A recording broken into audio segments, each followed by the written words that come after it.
The first thing you notice when you've been rushed to the ER isn't the pain, it's the waiting, the sound of machines, the hum of fluorescent lights, the rhythm of doctors and nurses trying to help you, even when they don't know what's wrong.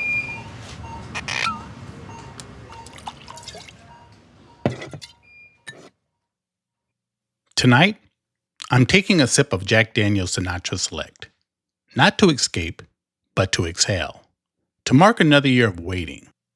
3 years now, of scans, blood work, and hope that refuses to die quietly. Because I believe this will be the year someone finally sees what the scans keep missing. Some stories don't live on hospital charts. They live deep in the bones, in the places no scan ever finds, in the space between you're fine and something's wrong. This episode isn't about recovery. It's about the fight before it. The war you're still in when everyone else stopped asking how you're doing. It's about the invisible battles. The one that doesn't leave bruises, just distance, disconnection, doubt. Like trying to explain memory loss while sounding articulate. Like trying to stay present while your brain keeps slipping out the back door. Like trying to be the person you were before the pain, before the fog, before your body became a traitor with a soft voice and slow sabotage. It's about being a husband, a father, a friend, while fighting wars no one can see. It's about being told you're too well spoken to be sick, too high functioning to be confused, too calm to be in pain. Funny how the world doubts you most when you're holding yourself together. This is I Drink My Coffee Black and My Whiskey Neat, where we don't shout, we pour. And tonight, we're pouring the kind of truth you don't find in the medical record, the kind that hides between blood work and scans, the kind that keeps lighting up, but never quite bright enough for anyone else to see. And maybe that's what people don't understand, what it means to wake up in a body that looks like yours, but doesn't feel like home anymore, to stand in the shower and forget how you got there, to open your mouth to speak and feel your brain scramble the order of the words before they even slip off your tongue. And on the outside, you sound fine. You smile. You nod at the right times. You even make people laugh. But inside, you're swimming upstream, fighting to stay alert, fighting to stay you. And that fight, the one nobody sees, it's exhausting. There are days I feel like a ghost hunting my own life. Present, but slightly out of sync. Capable, but only if I overcompensate. And I do. I take notes to help me remember. I triple check messages before sending them. I rehearse things in my head just to sound normal. And when I don't trust my memory, I pretend. Because explaining it takes more energy than just nodding. I live in a state of constant translation, from body to brain, from pain to language, from truth to something palatable enough for someone else to believe.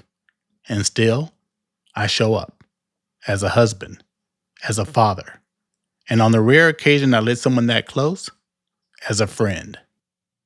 And I don't show up because I'm strong. I show up because I'm needed. I show up because responsibilities don't stop just because my body did. That's what people don't get about chronic pain, or fatigue, or brain fog, or dizziness that makes the room sway like a slow dance you didn't agree to. It's not just about being sick. It's about being expected to function through it, to parent through it, to perform through it, to explain it, without making it sound dramatic. I've had to leave rooms to gather myself because I didn't want my daughter to see me wobble. I've gone quiet mid-sentence because my thoughts vanished. I've driven on the opposite side of the road because my brain convinced me I was in another country. And when I tell a doctor, they ask if I'm stressed. No one prepares you for that, for the gaslighting of being articulate in a broken system that only believes what it can measure. And the truth is, I am stressed because I'm trying to hold up a life that used to feel easier, because I'm chasing answers in a world full of appointments that lead to more waiting, because my blood is being watched like a clock. Every few months, it starts again. More blood, more markers, more waiting. And when I see those results, I can't help but scan them like a countdown. Because the cancer wasn't all removed. The surgery missed some. What's left is still there, quiet, but still alive. So I wait. I wait with slow rising numbers and tight smiles, with a family that still needs breakfast, still needs math homework help, still needs me, present. But this is the fight no one sees. The fight to act normal. When your blood is whispering something you don't want to hear. To fight to book appointments without letting your voice shake. To hear, we'll keep monitoring it and pretend that doesn't sound like, brace yourself. And maybe the worst part is that I've gotten good at this. Too good. I've learned how to say, I'm okay, with the right amount of eye contact. How to shift the conversation back to someone else's drama before they ask too much about mine. That's the invisible battle. Not just what's happening inside your body, but the performance it takes to keep the world comfortable with your condition. Because if you cry, you're dramatic. If you speak too calmly, you're fine. If you try to explain every detail, you're seeking attention. And if you don't explain, you're not trying hard enough to get help. But there's another kind of fight too. The one that happens before the doctor's office. The one that starts in your mind when something doesn't feel right, but fear, pride, or exhaustion talks you into waiting just a little longer. That hesitation, that's the battle too. The war between what you know deep down and what you hope will just fade on its own. And if that's where you are right now, standing in the space between doubt and help, you're not weak for being scared. You're human. But please, don't wait too long. Even the quietest pain deserves to be heard. So you walk this line between being honest and being digestible. And you get tired. Not just body tired, soul tired. Because nothing about this feels miraculous.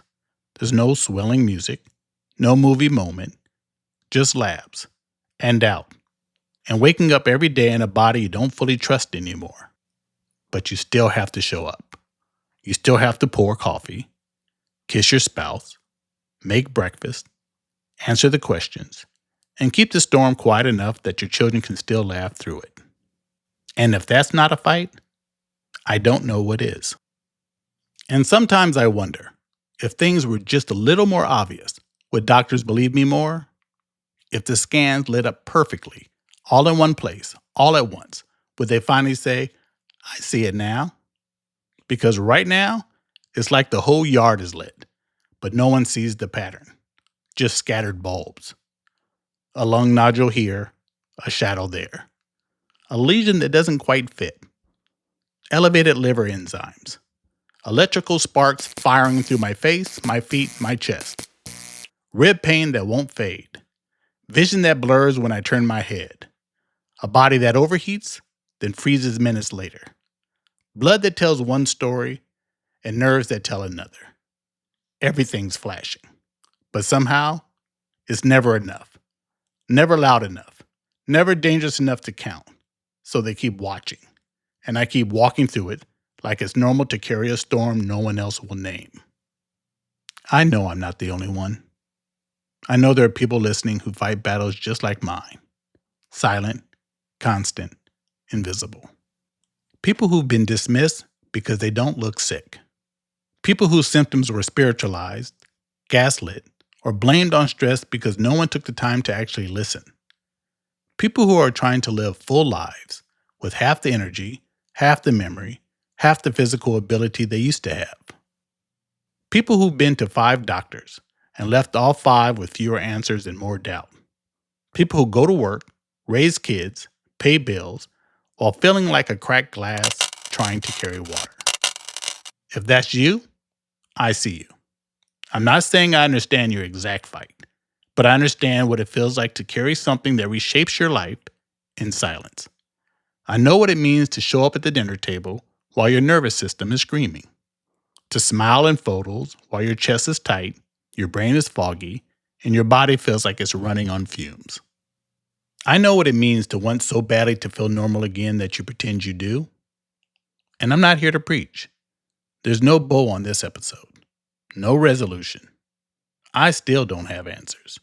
I'm still trying to figure out what's happening in my body. But I do know this.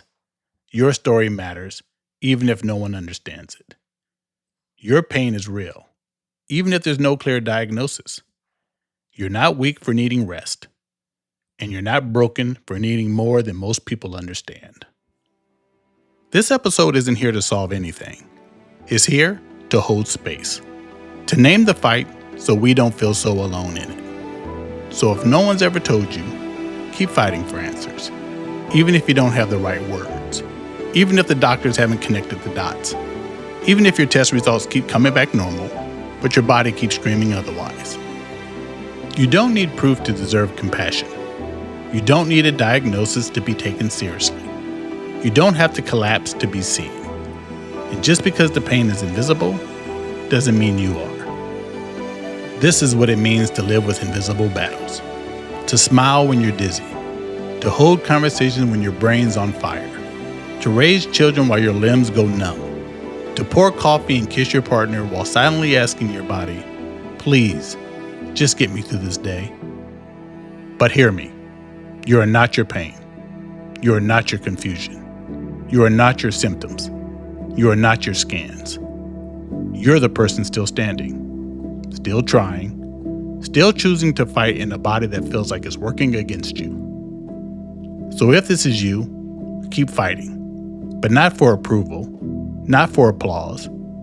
Fight for peace, for truth, for the future you still deserve, even if your path to it doesn't look like anyone else's.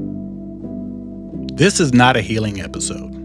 This is the fight before it. And sometimes, that deserves to be heard just as loudly. This is I Drink My Coffee Black and My Whiskey Neat, where we don't shout, we pour. And tonight, we poured something for the ones who suffer silently, for the ones who keep going, for the ones who feel alone, but aren't. Until next time, keep fighting the quiet fights.